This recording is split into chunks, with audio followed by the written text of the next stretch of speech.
Hello and welcome. My name is Space Muffin, and this is the Void Strategy. Today we have a PvP guide. So obviously we have Blood Mage Thalnos here with Bane. Playing a spell increases attack speed by 30% for 5 seconds. It's going to be incredibly broken. We're going to be taking advantage of his ability that when you play a spell, he gains a level. So Dark Ritual, yeah, that's basically the ability I was just talking about. He gains a level for each spell played. And then, of course, he's a ranged AoE elemental unit. So this is how we break the game, okay? We use the Ghoul with Bone Shield, so he's basically our little tank. Then we use the Skeletons with Cackle as a distraction. We have Arcane Blast with Amplification.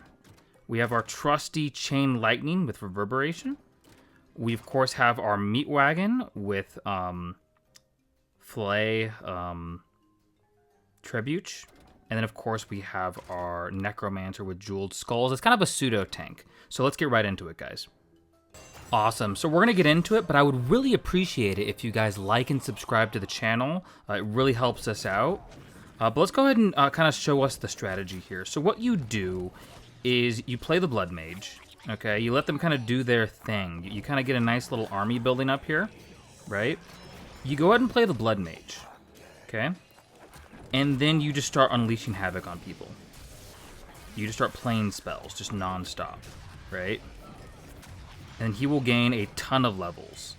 So he's already level 5 there. Okay, so what we want to do is we want to start getting gold, our typical usual stuff that we do. Awesome. And don't worry, like, if he dies, just get that damage off, right? And ideally you can play 2 of them and then really start making stuff happen. You know what I mean? So as you can see, we're already level 9, level 10, so we can just start dominating people with that ability. So you want to really utilize the ghouls. You want to utilize that ability, because that's what's going to allow them to kind of come in and off tank, or actually on tank for the Blood Mage. And then a strategy that I like to do, so boom, they're doing all that fun stuff. You just kind of roll up on them. Start playing homies. Heck, you can play another Blood Mage if you want to. And then just start unleashing havoc on them. And yeah, I mean, as you can see, it's a pretty quick win, right? They're doing all kinds of fun stuff. Like, I didn't quite win yet, but we're going to win. We're pretty close. Put these guys out as a distraction. Just keep leveling up your dudes. There's really not much they can do. So the main thing that you need to focus on with Blood Mage is how do you control the lane, right? He's putting out Baron Rivendell. You got to figure out how do you counter the Baron, right? Because Baron Rivendell is going to cause some problems. And then what we do is we have the Blood Mage start taking care of these guys. Big threat over there. Not a big deal. Do our little spot removal. And then what we start doing is what we're going to do is we are going to nullify any of their attempts to gain gold. So as you can see, the Blood Mage is just getting stronger. We are moving in on their tower. They're distracted. We got a lot of good stuff going. Awesome. And then for those of you who do not know, we do have a guild, the Void. That's our guild. So you can join that if you want to support us, and if you want to, help gain rewards yourself, you can do that. But as you can see, like, with the modifier, where we get, like, more gold, it's easier to, like, swoop in on them unexpectedly. You know what I mean? And we can just start wreaking havoc on them. So there are 2 things that are making this deck incredibly powerful. Number 1, the Gold Rush modifier. So that's really helping out. And then number 2, the fact that, they're single target, basically. The fact that, like, a lot of the towers are single target. So we have that going for us.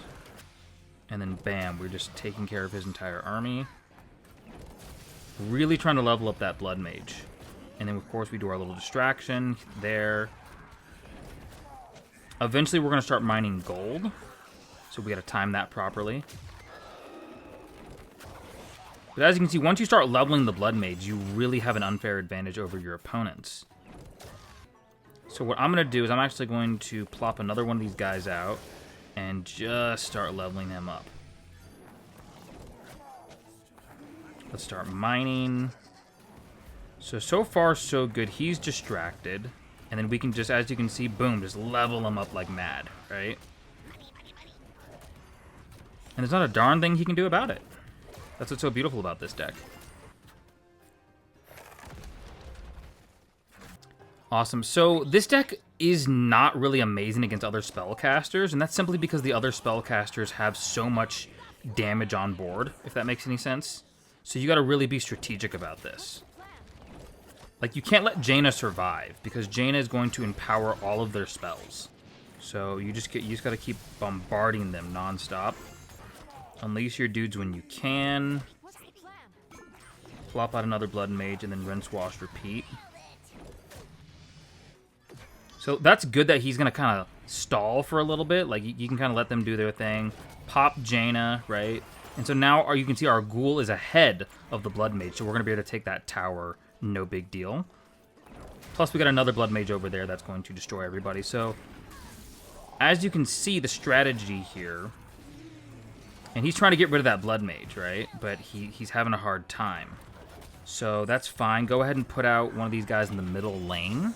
That's going to allow us to, once again, on this map, it's very important that we gain control of that middle lane. We have 3 Blood Mages out. And they're putting in work, as you can see. It's going to get to the point where he's going to be so high level that they're not going to be able to deal with him.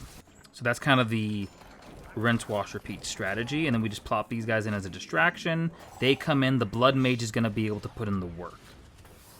And by the time he realizes what's going on, by the time they can get in, I've already moved in. I've already just started assaulting them. Do you see what I'm saying? Beautiful. I'm not even worried about Jaina. So once again, that gold rush, I mean, like, it just makes us, like, broken borderline, right? And you put him as far back as humanly possible. And then, like, he's got guys rolling up, not a big deal. You know, he thinks he has game, right? But he doesn't, because I can just... I can do like a double assault on his stuff, right? Plop him out. And then what we're going to do is we're just going to rinse. We're going to wash.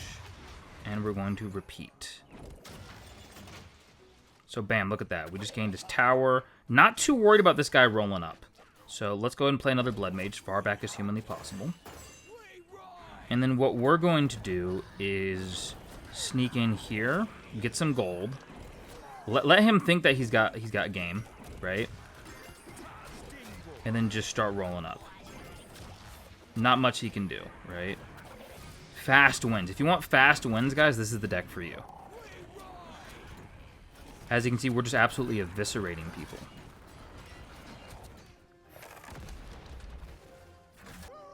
Okay, Hogger's going to be a problem. So this deck can work without Gold Rush, but as you can see, Gold Rush really, like, it really helps out.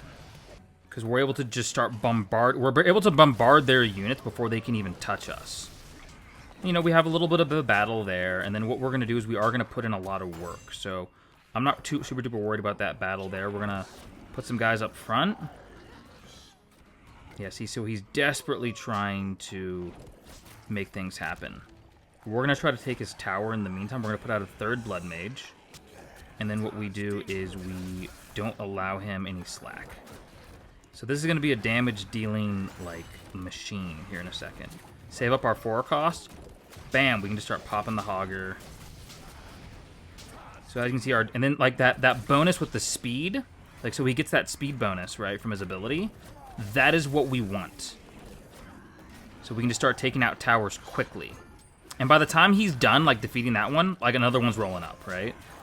So we are really abusing the Gold Rush. Once again, this deck does not need Gold Rush, but it really helps.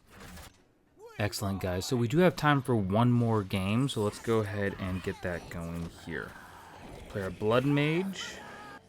And then what we will do is we'll go and hold on a little bit. Excellent. And then let's go ahead and just start wreaking havoc on everybody.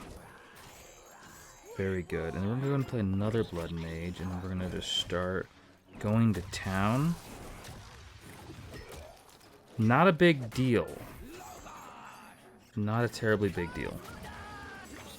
Excellent. So what we're going to do is we are just going to let the Blood Mage do his magic.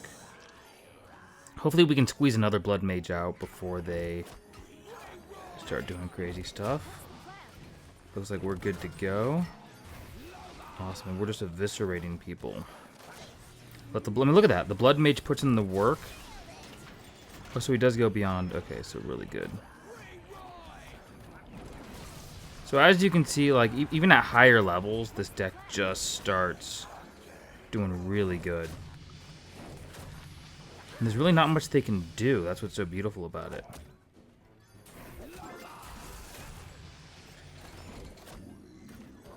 Awesome.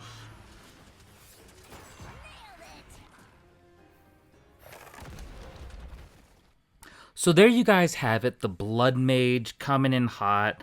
There's a couple other things you can do with this deck. You could, you know, replace the Meat Wagon with something else, with like the Gargoyle or the, you know, even the Banshee. But I kind of like this setup because you have a lot of low-costing units. The people that are going to put in your work are mainly that Blood Mage. So, anyways, guys, thank you so much for checking out this video. And again, hit that like button, hit that subscribe button, and we will see you in the next video.